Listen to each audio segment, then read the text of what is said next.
What if the weight of an entire kingdom shattered a boy's spirit? This is the story of Anduin Wrynn, but it's not the fairy tale you might expect. His journey is far more than just a tale of a king. It's a raw, emotional descent into the very core of what it means to be a hero, even when you're completely broken. Prepare to see the boy king you thought you knew transform into something else entirely. From the very beginning, Anduin was never meant to be his father. Wrynn was a warrior, a gladiator forged in blood and fire. Anduin was a priest, a diplomat who believed in peace, compassion, and the light. He saw a world that could be united, not conquered. When the crown was thrust upon him after the Legion's devastating attack, he was just a teenager. Imagine that.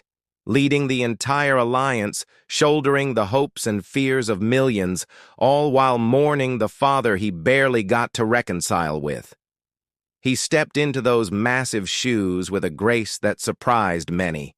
He wasn't Wrynn 2.0, and he didn't try to be. Instead, he led with his heart.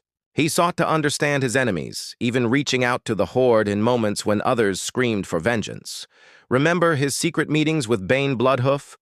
Or his attempts to find common ground with Sylvanas? These weren't acts of weakness. They were acts of immense strength and courage, a belief that a better world was possible. But this world, it has a way of breaking even the brightest lights. The Fourth War was a brutal awakening for him.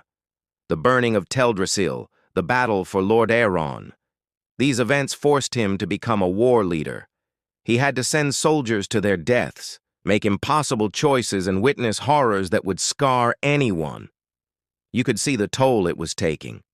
The youthful optimism began to crack, replaced by a grim determination. He learned the hard way that peace sometimes requires a drawn sword. Still, he never lost his core belief in the light, his faith that good would ultimately prevail. And then came the Shadowlands.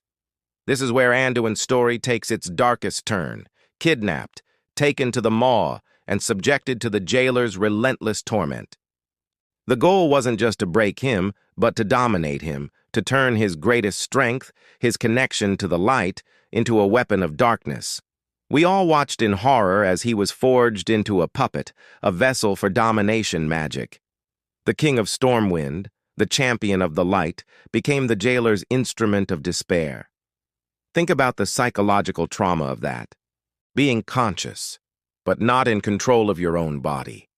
Forced to strike down your allies, to wield the very power you once fought against. When he was finally freed, he wasn't the same Anduin. How could he be? The boy who preached peace had been turned into a weapon.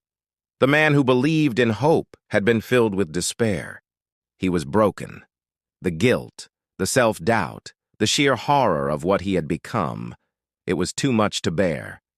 His decision to step away from the throne, to wander and find himself, is perhaps the most human and relatable part of his entire story.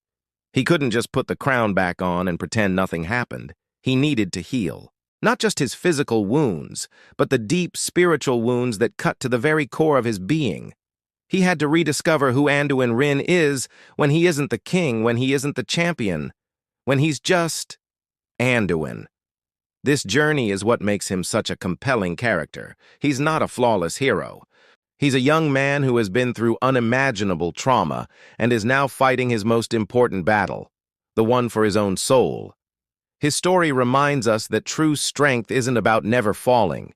It's about the courage to get back up, to face your own darkness, and to find the light again, even when it seems to have abandoned you. Anduin's path is uncertain, but it's a story of resilience, and that's a story we can all learn from. What do you think the future holds for Anduin? Let me know your theories down in the comments. Thanks for watching, and if you enjoyed this dive into Azeroth's lore, be sure to like and subscribe for more. I'll see you in the next one.